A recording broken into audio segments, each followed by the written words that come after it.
For years, we've been told what you see is what you get. At first glance, this appears to be your typical small-town rural neighborhood. But another famous saying, what you see isn't always what you get. And this here, well, this isn't your typical neighborhood. This is Chosewood Park, located in the Atlanta Beltline. It's believed to be a one-of-a-kind, an edible neighborhood, and the brainchild of real estate investor Clay Preston. The idea of the edible neighborhood is to plant perennial plants at the edge of the sidewalk where the neighbors can enjoy those plants themselves. So it's just sort of a gesture for to bring the neighborhood together, to collect the fruit, make preserves or jelly or whatever they want out of it, but and you know, table eating too. But it's more than any one family can do, so put it up there where the neighborhood can enjoy it. The fruit portion of the menu, just a small sample of what the neighborhood has to offer. There's also herbs, spices, veggies, even edible flowers. But yes, the fruit itself is rather tasty, and for the residents who live here, well, it's easy to see how they have become spoiled by those same fruits. In a good way, of course. It is a luxury to have it, to have the ripe, fresh fruits and vegetables right at your doorstep. So you don't have to go to the supermarket. It's there for you to gather at your will, and you can't get anything better than fresh, more fresh than going outside and picking it. And it's a great way to educate children, even people who were unaware of how the fruits or vegetables came to be, what types of plants, trees, etc. So it's a great learning experience for them as well. It's also been a learning experience for Mike McCord, who owns and operates Community Foodscapes, an Atlanta-based company that was initially formed as a garden consultation and landscaping firm. Working on a neighborhood scale is kind of what we're trying to do as a company.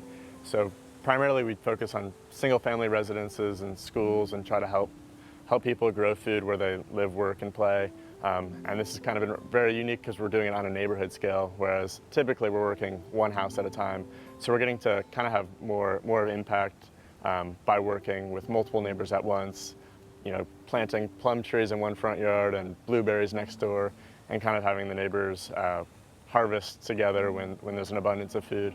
Chosewood Park is really a very wonderful little community. It's a very tiny neighborhood, maybe 300 homes. There's a lot of multifamily up on the Beltline, but the single family part of the neighborhood is quite intimate in a way with just 300 homes. And it's a wonderful, wonderful neighborhood. The sense of community here is very strong, very deep. And so we, as the real estate investors, we just thought, what could we do to enhance this neighborhood, to make it, to help the community be a little stronger, and to give them something, another thing that pulls them together is a delight for them. And turns out plums and apples and pears, cherries and grapes and culinary herbs are a really nice way to give people a way to come together. And that sense of community even extends to those who live outside of Chosewood Park. People like Mike McCord.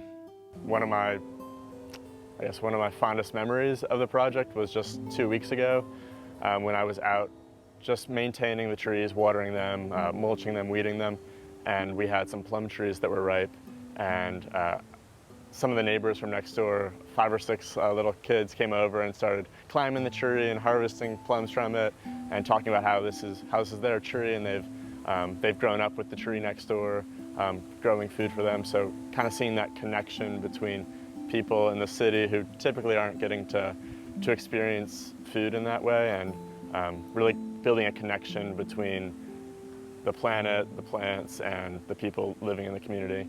So that was a really powerful experience to actually see the tangible aftermath of all the work that we put into the neighborhood. For the Farm Monitor, I'm Ray DeLessio.